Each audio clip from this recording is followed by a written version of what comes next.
Entre la violencia y la paz, 1986 a 2016, nos narra el trayecto histórico que se ha llevado en Colombia desde el gobierno de Virgilio Barco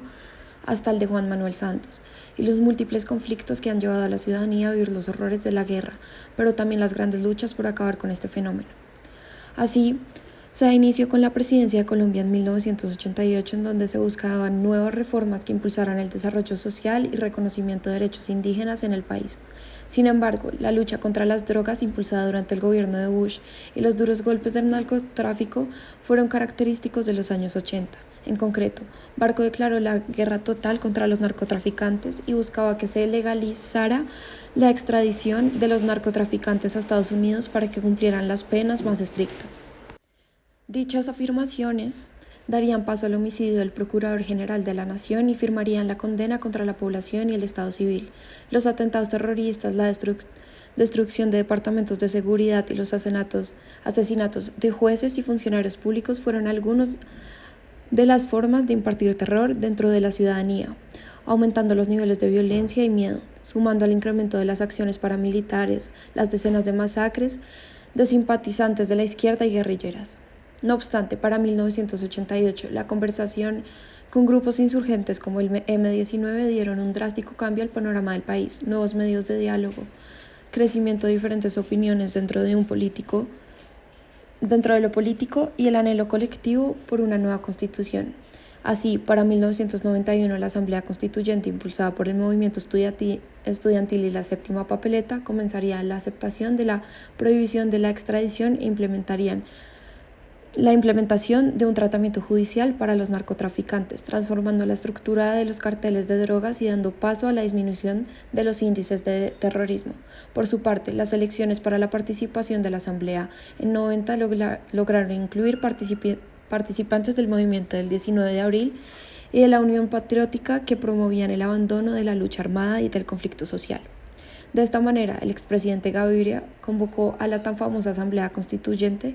para realizar el cambio constitucional que tanto requería el país. La llegada de la Constitución del 91 logró crear grandes esperanzas en la comunidad, fomentando los derechos humanos y la acción de tutela, garantizando a los colombianos el acceso a la justicia. Así, la creación de la Corte Constitucional y sus primeras sentencias progresistas cambiaron completamente la forma en que se concebía el Estado de Colombia. Pero el cambio constitucional no llegaría a solucionar tan profundo conflicto social, pues la falta de negociación en el posterior gobierno de Samper permitía el incremento de la violencia de las FARC, dando paso a la modernización del ejército y el apoyo estadounidense en el territorio. El terrorismo rural se convirtió en la nueva normalidad en los años de 1994, incrementando la lucha entre el Estado y la guerrilla y fomentando así las masacres del gobierno contra la población civil por su supuesta complicidad con la guerrilla y los ataques sistemáticos a las organizaciones políticas. La búsqueda con negociaciones para erradicar el conflicto armado continúa con la presidencia de Álvaro Uribe, buscando erradicar los grupos paramilitares, dando un trato judicial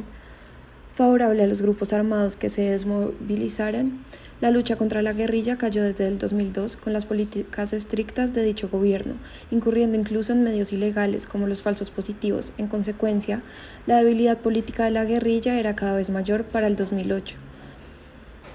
Al punto de considerar derrotar a la guerrilla de las FARC. Pero el final de la guerra solo se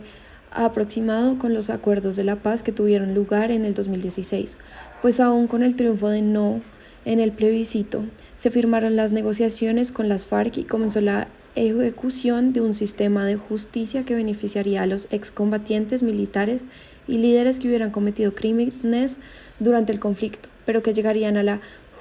jurisdicción con fines de verdad y reconocimiento. Así comenzó la época de la amnistía e indulto,